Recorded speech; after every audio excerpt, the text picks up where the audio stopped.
நீங்க வேலை தேடிட்டு இருக்கீங்களா? அப்போ இந்த இன்ஃபர்மேஷன் உங்களுக்கு தாங்க. பொதுவாவே நெறைய பேர் வந்து படிச்சு முடிச்சுட்டு வேலை கிடைக்காம வீட்ல இருக்கிறது தான் அதிகமாயிடுச்சு.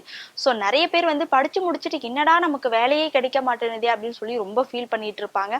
நெறைய பேர் பார்த்தீங்க அப்படின்னா கவர்மெண்ட் எக்ஸாமுக்கு தான் எதிர்பார்ப்பாங்க. ஆனா இப்ப வேலையே கிடைக்காதனால ஏதாவது ஒரு வேலை கிடைச்சா போதும் பிரைவேட்ல கூட அப்படின்னு நினைப்பாங்க. ஸோ இப்போ பிரைவேட்ல ஒரு புதிய ஒரு அறிவிப்பை ஒண்ணு அறிவிச்சிருக்காங்க.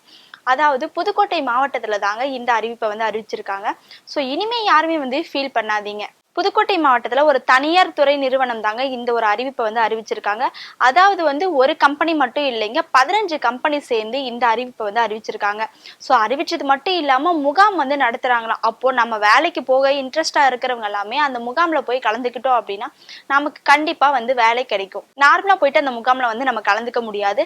அந்த முகாமுக்கு வந்து நீங்க போகும்போது எடுத்துட்டு போற பொருள் என்னன்னா ஆதார் அட்டை, கல்வி சான்றிதழ். இது கண்டிப்பா எடுத்துட்டு போகணும். அதை நீங்க எடுத்துட்டு போனீங்கன்னா ஒரு சின்ன இன்டர்வியூ மாதிரி ஒண்ணு வைப்பாங்க. அந்த இன்டர்வியூல நீங்க பாஸ் பண்ணிட்டீங்க அப்படின்னா கண்டிப்பா உங்களுக்கு வேலை கிடைக்கும். சோ இந்த வேலைக்கு போறவங்க எல்லாமே வந்து அதிக படிப்பு படிச்சிருக்கணுமா அப்படின்ற ஒரு கேள்வி இருக்கும் இல்லைங்க? கண்டிப்பா இல்ல.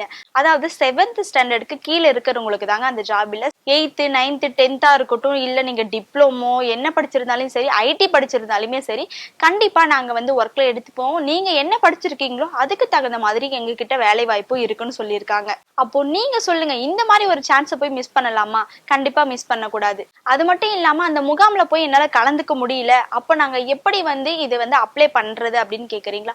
நான் சொல்றேன், இந்த லிங்கை நீங்க ஃபாலோ பண்ணி அப்ளை பண்ணலாம். www.tnprivatejob.tngovernmentinIndia இந்த லிங்கை வந்து நீங்க ஃபாலோ பண்ணி அப்ளை பண்ணிக்கலாம். ஸோ அது மட்டும் இல்லாம எல்லாருக்கும் ஒரு கேள்வி இருக்கும், இதுல ஏஜ் வந்து என்ன இருக்கணும், ஸோ எந்த ஏஜ்ல இருந்து எந்த ஏஜ் லிமிட் வரைக்கும் நம்ம இதுல வந்து ஜாயின் பண்ணலாம் அப்படின்னு கேக்குறீங்களா?